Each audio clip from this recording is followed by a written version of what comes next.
for another edition of Treasures of Darkness. Today we're going to finish the letter and see how we go from there because that's a couple of pages and I'm hoping to keep it under 10 minutes if I can. So, and I'm also checking my technology. I thought I looked a little bit too brown yesterday because I've got one monitor that is more brown and the other one that's more whitey blue. So I didn't know what happened last time. But anyway, and the other thing is I got some feedback on my little table there that was a bit naked. So I've put, well, there's a little green plant there. You can't really see it now, but I did put a little green plant there and some dry sticks. I don't know whether it's really necessary or maybe take it away.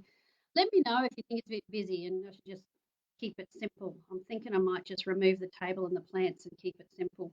So sitting here, I'm going to be not just doing this, but as I do more online with my speaking business, this is where I'll do my more intimate stuff and really having chats, perhaps one on one.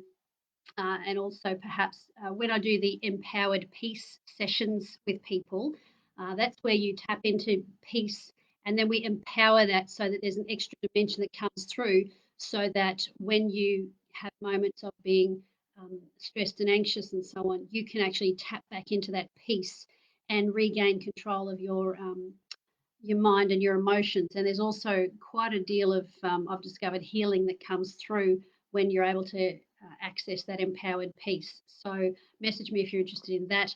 And yeah, to this side over here, I've set up. That's where I do my standing up work. I don't. If I move this camera, it's going to go a bit.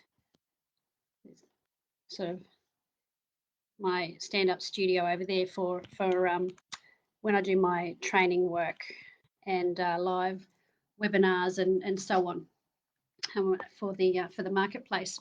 Anyway, so this is going to be good. Tomorrow's going to be good too because tomorrow is a journal entry giving a bit of the backstory over what I disclosed in the letter. So what I didn't put in the letter that I read yesterday. So feel free to catch up. And right, so, and if you can't see me, oh, well, you probably don't know. If you can't see me, you don't know that I'm on here. But I think if we refresh the page, yeah, you should be able to follow along with this. So that's all good. All right, so prior to the visit to the supervisor, I'd had to report to the health bay. I waited with another young woman who said she was from S1 because you ask each other, what unit are you in? And she said, I'm in S1. She looked so sad. Did you do something bad? I asked her gently. My eyes widened when she said, yeah, fighting, and I'm banned from going to chapel.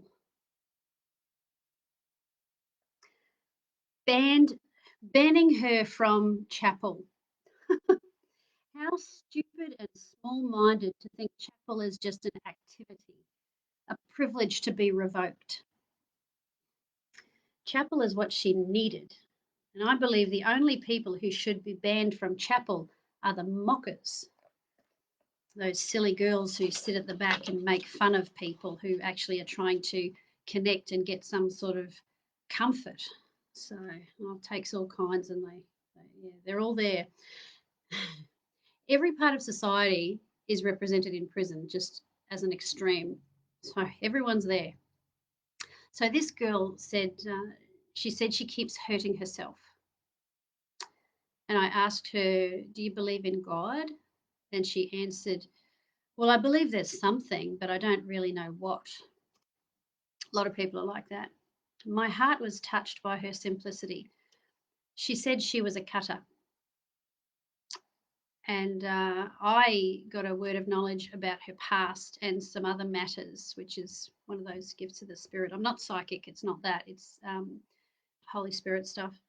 And an intuition and inkling. So I already knew cutters were usually victims of sexual abuse, and I told her that God loves you very much. And she asked how I knew certain things about her, because I shared with her what I was seeing that may have happened in her life. and she was right. I was right, and I told her God had just let me know. And I asked her if she would like me to pray for her, and she said, "Oh yes, please." So if you're wondering about these the supernatural stuff with the tongues and the word of knowledge, a word of knowledge is like you just get something gets revealed to you of something that's going on. I don't do it very much, and there's prophecy as well. So if you want to know more about that, you can look it up in Corinthians. Just read your Bible or Google "Gifts of the Spirit" Corinthians and chapter 12, 1 Corinthians 12.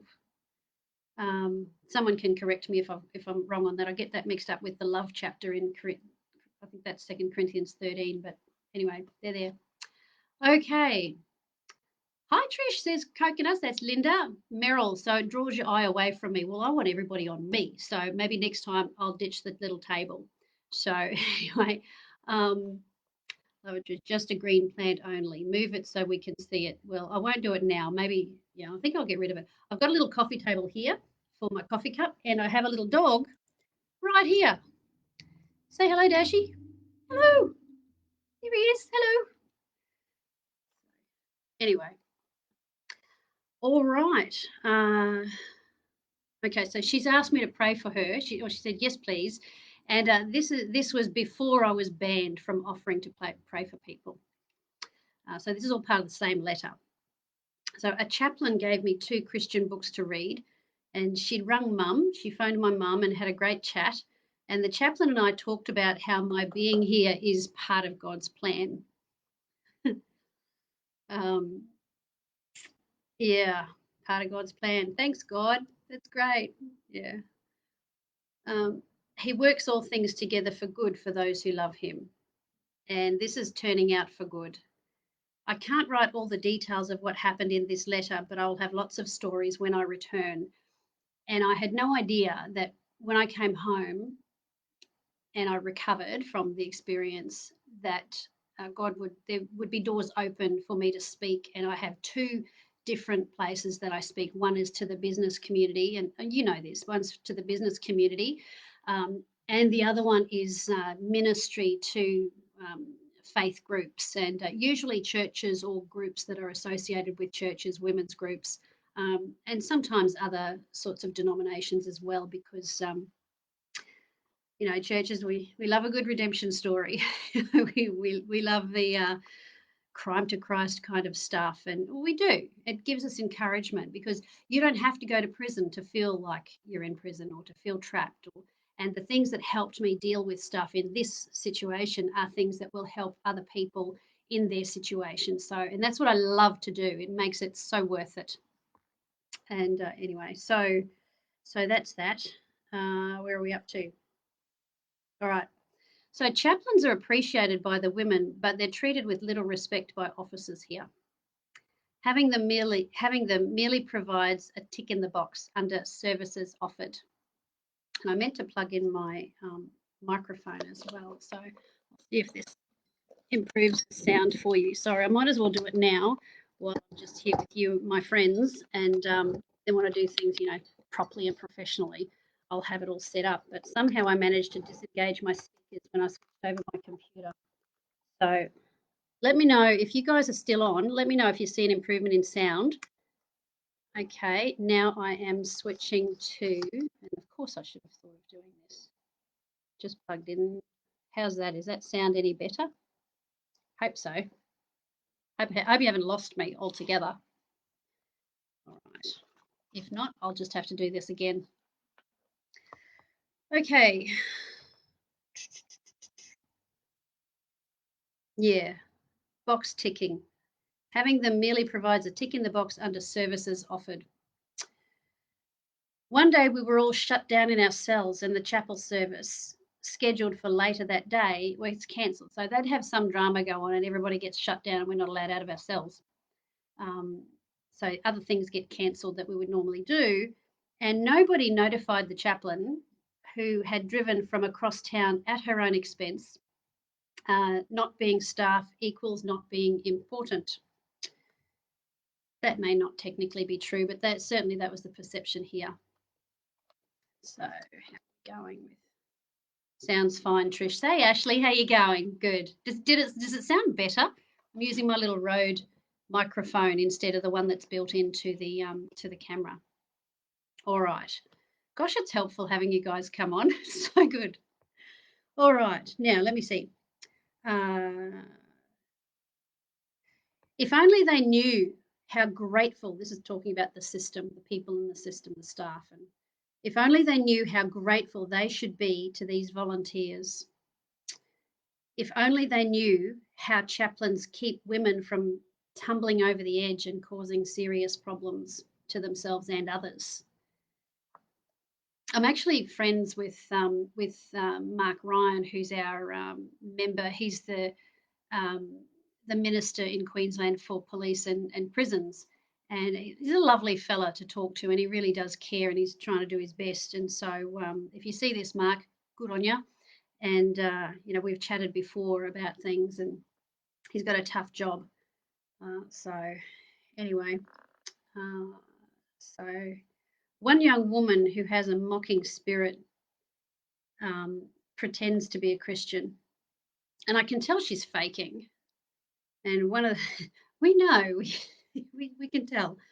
Um, one of the bad girls told me to be careful. One of the bad girls, like the tough girls, she actually told me to be careful, as a lot of the women have mental problems and they may cause trouble for me. So this is a lovely. Well, I really liked her. I was fascinated by her, and she cared about, like, I don't know.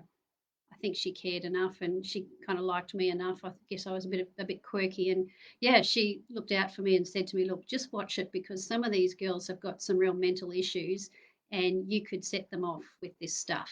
And I'm like, okay, I need a lot of discernment. If the unstable ones get stirred up, it causes trouble for everyone. So we do have people that just get set off, and it just puts an upset through the unit. I spent a pleasant 20 minutes having a cuppa with the young woman who cautioned me. She seemed to care, and I appreciated her concern for me. She herself has a bipolar disorder and can be violent, but I like her. I didn't see her get violent. That's just what I've been told, and I don't know if she told me, but I didn't know what she was in for until after I came home and I looked up her name. So, all right. I built a deep friendship with this woman. It saddens me that society has no place for her. I still carry this warm, fulfilled feeling around in my chest. I have been doing God's work, but it's now time to change tack. The effectual, fervent, not necessarily loud, prayers of a righteous woman availeth much. That's James 5:16, paraphrased for context. Um, oh, thanks, Ashley. That's nice. I sent Justin. I sent Justin a photo of me smiling in my uniform. I want our children to see mummy looking happy. Okay, so tomorrow I'm going to see about screen sharing and showing you some pictures. And what I'll do is I'll look up those pictures and put them in the comments when I'm done. Like, I'll do that tomorrow, and so then you'll do that, and then I want to be able to switch screens with Facebook Live. And if I have to use a different app to do it, I will. But I'm learning all that stuff at the moment with you know doing it so that you can be filming through a facility and it goes to Facebook and other places at the same time. So getting there. But this is my safe place because it's you guys. Alrighty. Yeah, I want my children to see mummy looking happy. So you'll see a picture of me in my shirt and with, yes, things the way they looked. Thank you for your letters and cards. I have a shoebox I keep them in. A few of the women, and some of you wrote to me consistently. And if you see this and you're one of those people, I'd love you to maybe make a comment and just go, hey, I remember writing to you. And I want you to know that those letters meant the world to me. They were like food. They were like vitamins, just filling me up. So reaching out and love like a hug, because hugging is food for me, as many of you know. All right. A few of the women want to read Bad Girls of the Bible after I finished it. They're very interested in bad girls like themselves. And actually, since then, I got in touch with the author of Bad Girls of the Bible and wrote to her, and she wrote back to me. It was nice just to let her know. Thought she'd get a kick out of knowing that the girls in prison enjoyed her book. All right, I want you all to know I'm doing okay. I miss and love you all. I know that God has a plan and purpose for my life. I didn't know what it was when I wrote this. I just had to trust. And Romans 8:28 says God makes all things work together for our good when we love Him, and it doesn't happen automatically. And for those of you who are not of the same faith, the principles are the same. That if you, I won't go off on a tangent, but I appreciate that even though you might not be exactly the same faith as me, that you can still get encouragement and you're enjoying the reading. Um, Look, if this was a book written by a Buddhist, I'd read it and enjoy it too for different reasons. It's a story of someone. It's their journey. So that's what this is with mine. And extreme times call for extreme measures. I'm probably not quite so full on about the God stuff outside. Actually, I probably am. Anyway, because he's just so amazing. Anyway, um, I contact Justin and our daughters by phone every day. They are living with mum and dad at Caboolture. That's 10 minutes from here, where we've actually been living for the last 10 years, and now we're in our new house, which is this one here. I didn't realise it. I never thought it would take that long to get our own place, but we've got it, and it's great. Uh, Please pray for Justin and our children, especially for Chelsea. It's very hard for her, and she is now 10. She was 10 and she wants to protect the twins because they were 7. She was 10 and they were 7 as I wrote this letter. And I thank you, those of you who did pray for my family, because it's not just, when you go through something tough and it might be a health issue or something else, when you go through it, you don't go through it. You're not the only one who's affected. Your family is too. And that's something really important to remember so that, you treat them right when you're going through it. So, and yeah, oh gosh. Anyway, they still have not been cleared to visit, so I don't have any visits except from the chaplain. Until next time, love, Trish. So that's the end of that letter. And tomorrow I will be reading my journal notes where I have a little tantrum about the thing that happened at the chapel the previous day. So so the letters have so much, and then the journal entries have just that little bit more where I can be a bit more candid. So I will look forward to seeing you then. Join me then. And how we're going. I still went nearly 20 minutes. That's because I stop and do this. So I hope that's okay. All right. Now feel free to like and share because it'll be interesting to see how far and wide this spreads. And if you want to get your own copy, you can do that at my website. All right. Bless you heaps, and we'll talk tomorrow. Bye.